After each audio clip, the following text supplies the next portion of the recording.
This is Dream Power Radio, the place where your dreams turn into reality. Here is your host, Debbie Spector-Weissman. Hello, and welcome to Dream Power Radio on the amazing Women and Men of Power Network, the world's leading positive programming network, powered by Raven International. I'm your host, Debbie Spector-Weissman, the Dream Coach. This is the show where we talk about dreams, both daytime and nighttime dreams, and how you can use them to make the internal shift to a life you love. What is your vision? The dictionary defines vision as the ability to think about or plan the future with imagination or wisdom.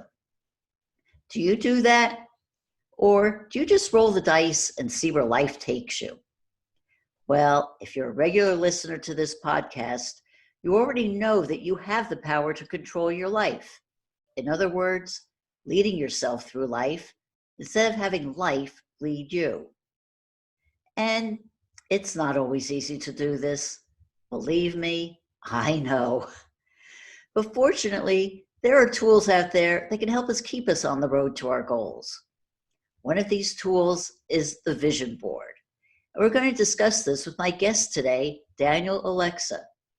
Daniel is an award-winning hypnotherapist and the author of 3 best-selling books, including Practical Manifesting. And he's created a useful guide to vision boards called From Vision Boring to Vision Boarding.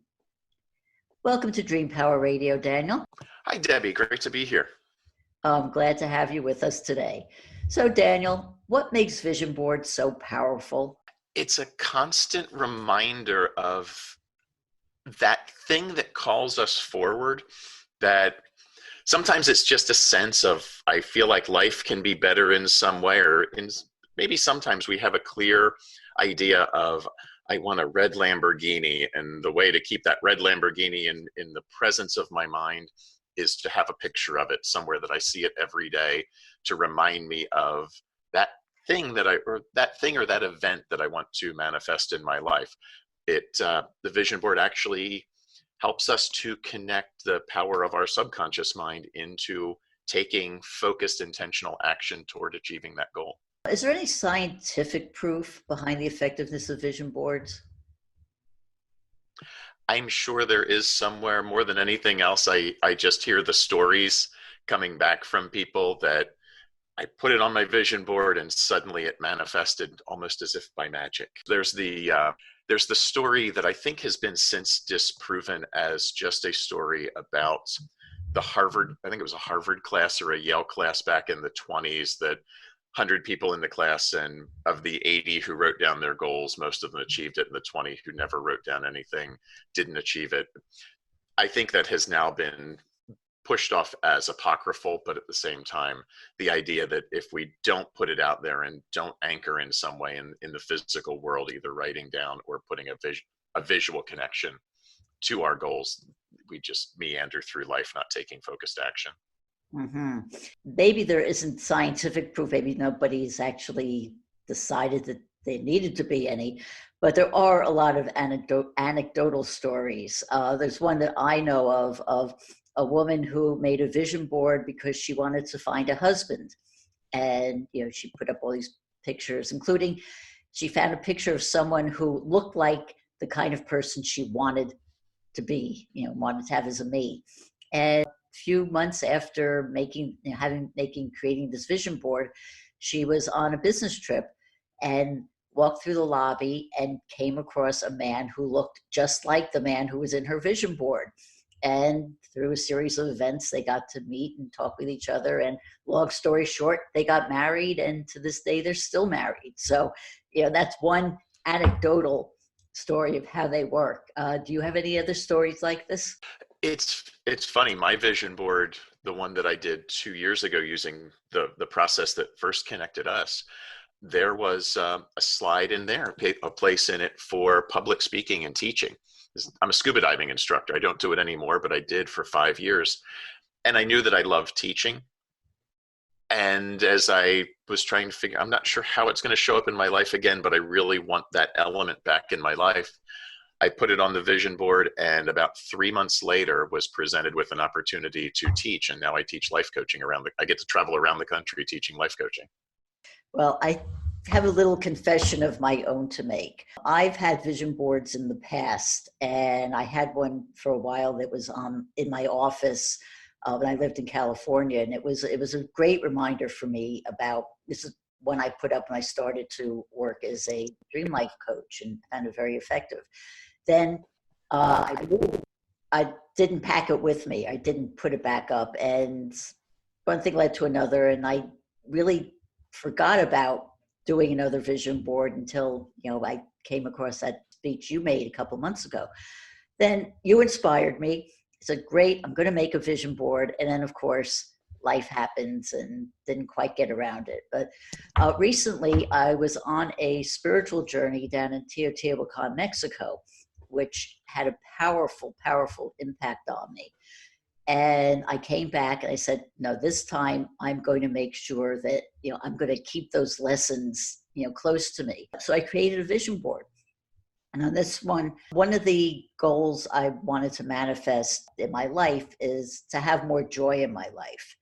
And something I thought about when I was on that trip, and it really, was powerfully came home to me through that trip.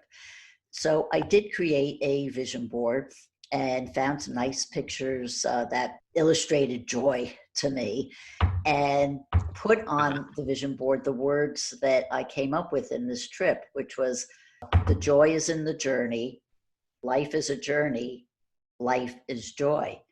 And all I can tell you is that, I look at that and it just brings a smile to my face every time I see it. So there's my testimonial about the value of vision boards. Wonderful. And did you do that using traditional method or the electronic method that we had discussed? I did it electronically, and we'll talk about that in a little while. But I have a question for you. Wonderful. This is a question about vision boarding. When you create a vision board, should you limit it to one goal or aspiration, or should you put on it anything you want? That really becomes an individualized question for each person, and I'll answer it in a maybe kind of way. If the person making the vision board, like the story you shared of the woman who was looking for a relationship, if that is where she feels the draw of her attention, then definitely make it. And if that's the most important thing in her life that she wants to connect to, then make it for one thing. If you have a few and you feel equally drawn across the board to each, and want your life to be more than just focusing on that one task for a while, it's perfectly fine to put multiple in. The hesitancy I have in saying put multiple in, well, I have two layers of it. So the first is, if we are intently focused on one thing, it will tend to happen faster because we put all of our resources into that one thing. It's like if we're trying, we can multitask all day long, but once we go from focusing on one thing to focusing on two, our attention is at best 50% on either of those things. Put a third thing into the mix, and now you're at best 33% present across any one of those things. But that's on a conscious level.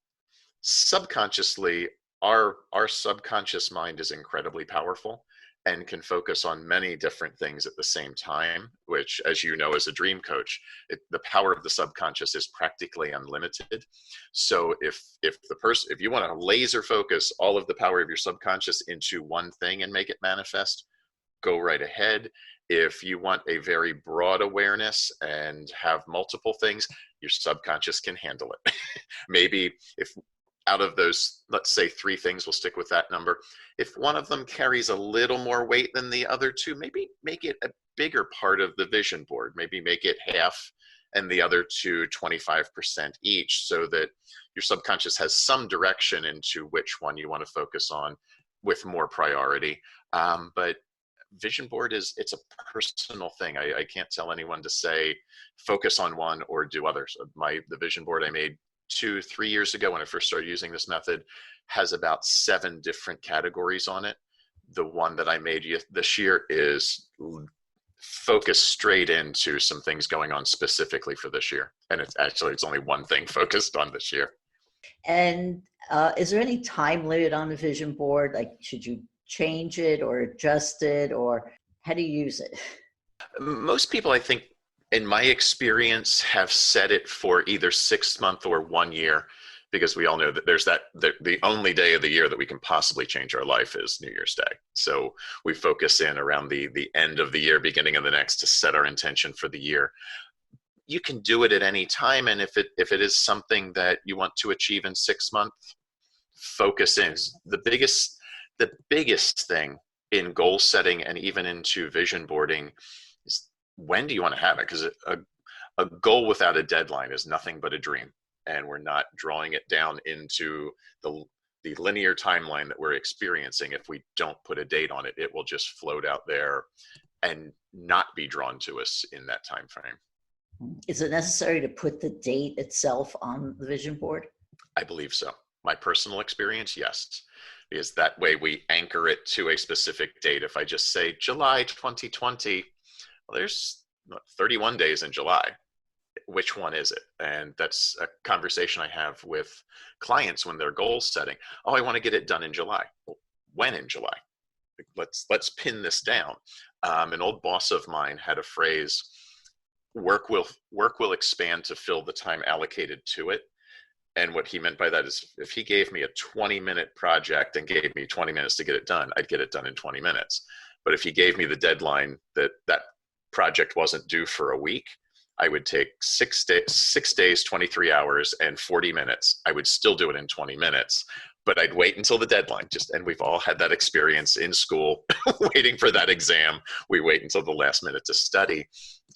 We do the same thing with all of our goals, that if I give it too much time, I'm just going to sit back on my resources and try to get it all done at once.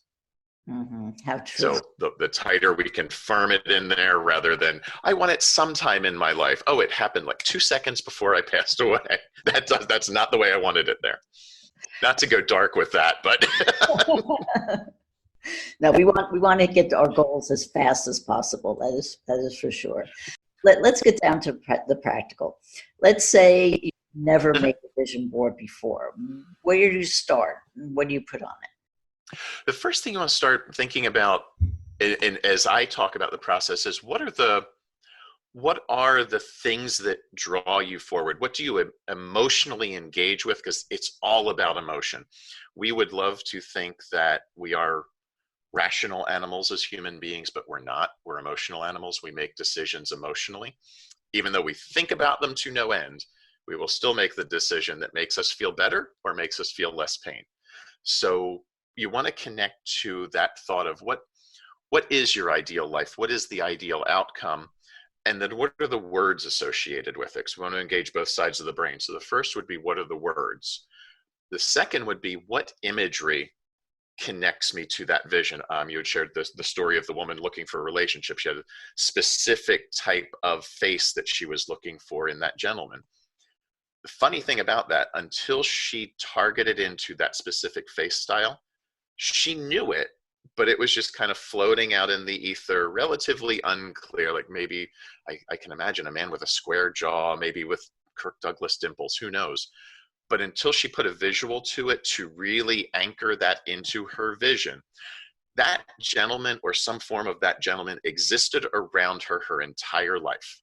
But she wasn't aware of it until she brought her visual attention to it, to then draw it into her awareness, to then go out and meet this guy. Like, oh, here he is magically on the plane. He was, maybe not him specifically, but somebody who fit that character description had always been around her, but she never focused on it because it was not anchored into her reticular activating system, which is part of the subconscious mind. And I'm diverting here a little bit, but this is important. The RAS is an attention focusing device, and most people will experience it when they buy a new car. They see it on TV, or maybe a friend has one somewhere, but nobody else in their town has one. They're going to be the very first. They go out and they buy it, and on the way home, there's 20 on every street corner. And it's not that 100 people went out and bought it 5 minutes before they did. It was always there. But until we anchored into our sphere of awareness, we were absolutely oblivious to it. And that's the power of vision boarding. What is that thing? What are the images? How do they make you feel? And what are the words that we're connecting both the right and left hand sides of the brains, all that awareness to bring it forward?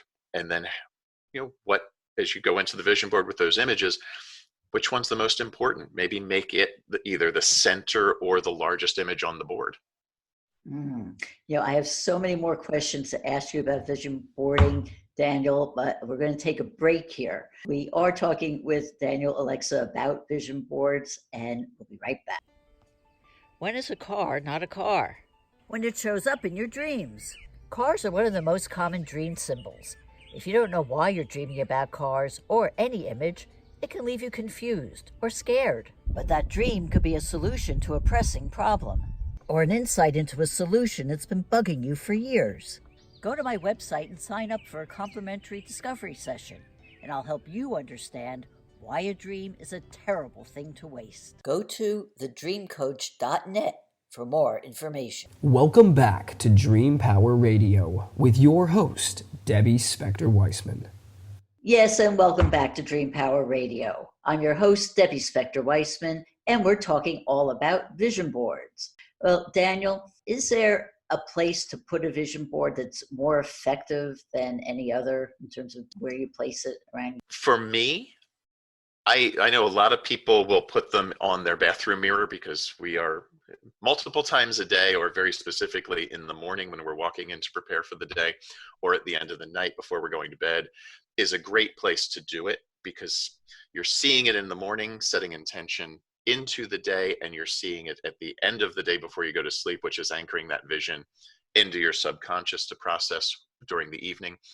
I tend not to be a person who puts it in the bathroom.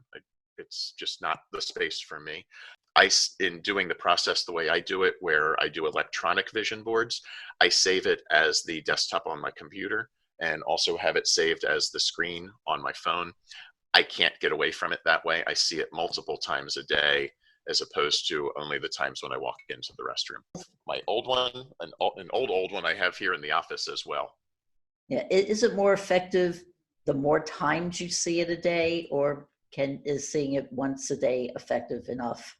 I think I'll answer that with the more you see something, the more you are aware of it.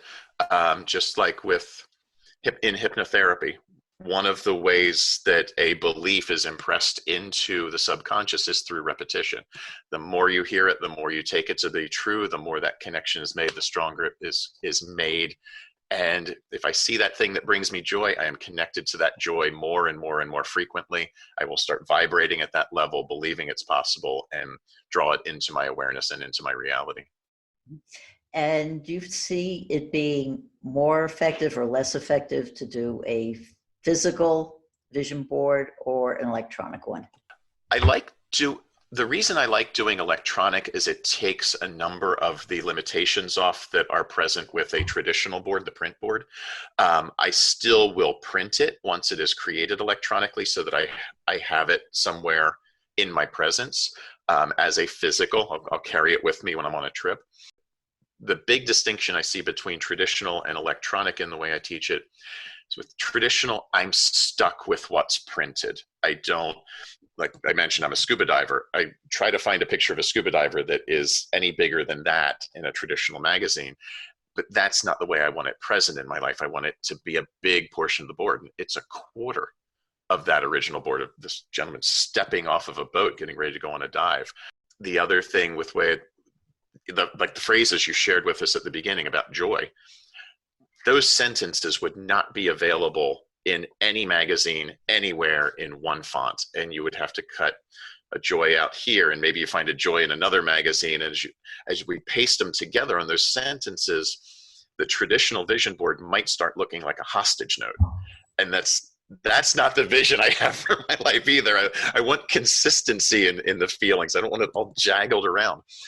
So I really love the electronic method. Both are equally effective, but I feel the more I can really make it my vision and aligned with how I want to experience the world and experience that connection, the electronic method is more viable And and you do make a point. I mean, in this digital world that we now live in, unfortunately, there just aren't as many magazines around, and people don't subscribe to newspapers that like they used to. So physically finding Hmm. these things, because somebody, you can't go to a library and cut out, pictures from in the library. So, yeah, you're limited to what you have. And, Yeah, they don't unfortunately, appreciate that.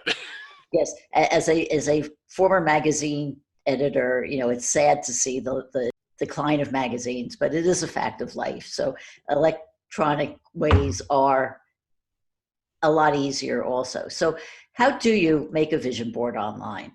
So the way I describe it is, first, there is the first step in gathering those words is open up a Word document and type down those words, those phrases that are important to you, and save it.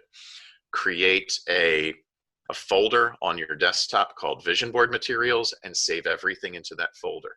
Step 2, go to a site called Pixabay, Pixabay, and it is a site for high quality, free, royalty free stock photography. You don't have to pay $12 a shot to iStock, Shutterstock, all those other something stocks. And it's keyword searchable, whether you're searching for joy, scuba diving, happiness, abundance, Lamborghini.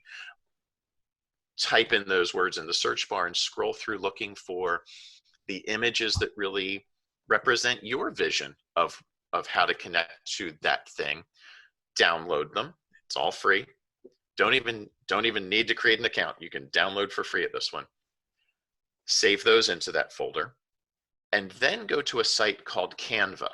Now here you will need to create a user account, but it's free. They do have a paid version, but you don't need the bells and whistles of the paid version. You can do everything free. Create a site, create a user account on Canva. And when you go into Canva, you'll see on the left-hand side of the screen, create a design. When you push on create a design, my suggestion is to go under use custom dimensions, and you'll have to first change, it'll come up with width and length, or excuse me, width and height. The first thing to do is change the unit of measure from pixels, that's the default, to inches, and then choose either 11 by 17 or 17 by 11. The reason I suggest that size is it will go through any color printer at Staples or Office Max or Office Depot relatively inexpensively, or maybe less than a couple of bucks. You can print your vision board. You can use any size. Just know that the bigger you make it, you're using a different printing device. It will cost you more. 11 by 17 is great. And then a new window will be opened up with a white rectangle, either this way or this way, depending on the sizes you choose. You can start uploading your photos and pasting in your words and just start building. You have complete control over the photos, just like you do on your phone or any other platform. You can crop, you can scale, you can put a filter on them if you want to. You can put those words in, have complete control over the fonts, just like you do in Word or any word processing program. And there's also graphic elements. You can build your exact vision board in ways that you could never do it on paper. And that's the general process. But those two sites, and you can't do anything wrong. If you're building the board and you feel like, I want to change it, but I don't know if I'm going to screw it up, there's a little copy button, and you press on copy. It will completely recreate your entire vision board. And now you can go play with one. And if you make it better, you can get rid of this one. If you somehow screw it up, you can delete this one and you're back to square one. It's magic. Yeah, and it's actually fun too, because you can mix it up and change things, and because it's so easy to do. It's not like you're gluing something on a piece of paper and then, oh, it's there, it's stuck, and you have to go out and buy a new poster and start all over again. So it is a fun way to do it. And for somebody who maybe has been hesitant about making a vision board, it's really a very easy, fun process to do. So I encourage you to do it. So Daniel, let's say that you're a person, you're kind of going through a stage in your life where you're unhappy. There's some kind of unease going on, but you're not quite sure why you're unhappy. But you figure, you have to make some change in your life, but you're not sure what kind of change or what your next step should be. Could doing a vision board help you figure out what you should do? I believe as step 2.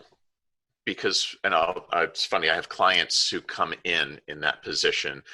They know life can be better, but they don't know exactly how yet, because they're so connected to the experience of, this is not what I want. So I don't want to be this way anymore. Let's say I don't want to be in debt anymore. Well, saying that anchors you to the state of debt. Your subconscious mind tends not to hear the word not. It's like when I tell you, don't think of a pink elephant, the first thing you think of is a pink elephant. So with clients in that position, I'll play what I call the opposite game with them. So what's the opposite of being in debt? What's the opposite of being unhappy? What's the opposite of being in a miserable relationship? And when they define that, well, financial abundance. Okay, how would you know you were financially abundant? We would talk into it. What are the numbers maybe associated with it? But as they look at the opposite words of what their current state of experience is, from that point, we can begin, or they can begin building the vision forward, because that moves them out of the stuck space into everything around it that exists as possibility. That's how you would use it in terms of... Don't build a vision board for what you don't want, because that will not help. Great advice. Daniel, you actually underwent a career change before you became a hypnotherapist. Did you use a vision board to help you get yourself through this change? I did, on a very basic level, and it was funny. It was one of those things I didn't know. I just knew I was miserable in a soul-sucking job, and I was not happy. And the first bit of awareness came to me that it was actually possible to live with purpose. And once I knew what my purpose was, it was an epiphany moment one day. I started planning around that and opening to the possibility of what would be a life of purpose. And that was the vision board at that time. The specifics of hypnotherapy didn't come for another 2 or 3 months probably, but it fit in the way hypnotherapy appeared in my life. It was obvious that it was the path I was supposed to take, because it completely fit into my feeling of living with purpose. Oh, wonderful. Okay, we're just about to the end of our program. So how can people find out more about vision boards or find out more about you and your services? Sure. They can find me on the web at danielolexa.com. They can email me at daniel@danielolexa.com. And if they're interested in the vision boarding process, I have a PDF of the presentation I do. I'd be more than happy to share it with them, that guides them through step by step how to build their electronic vision board. Great. And you have any programs coming up? Yeah, I'm doing 2 retreats in Peru this year. The first one is in July from the 19th to the 25th, where it will be transformational wisdom, getting connected to that inner knowing that we all have, but we haven't quite fully listened to it yet. I know I feel something calling me, but I haven't, not there yet, or that they feel separated from it in some way, that there's the bigger purpose. They're the person who is dancing to their drum, knowing they're successful, but everyone around them is telling them they are wrong in some way, shape, or form. That this retreat is about connecting to that purpose that you selected coming into this life, removing the blocks that you also have selected and learned in this life, so that you can fully step into your joy, your vision, your purpose, and live it and be happy, joyful, and successful. Wonderful. Well, Daniel, thank you so much for being on Dream Power Radio today. We've been speaking with hypnotherapist and vision board expert Daniel Olexa. I hope you've enjoyed today's program. Until next time, this is Debbie Spector-Weissman saying, sweet dreams, everybody. You've been listening to Dream Power Radio with your host, Debbie Spector-Weissman. For more information on Debbie or to sign up for her newsletter, go to dreampowerradio.com. This has been Dream Power Radio on the amazing Women and Men of Power Network, the world's leading positive programming network, powered by Raven International.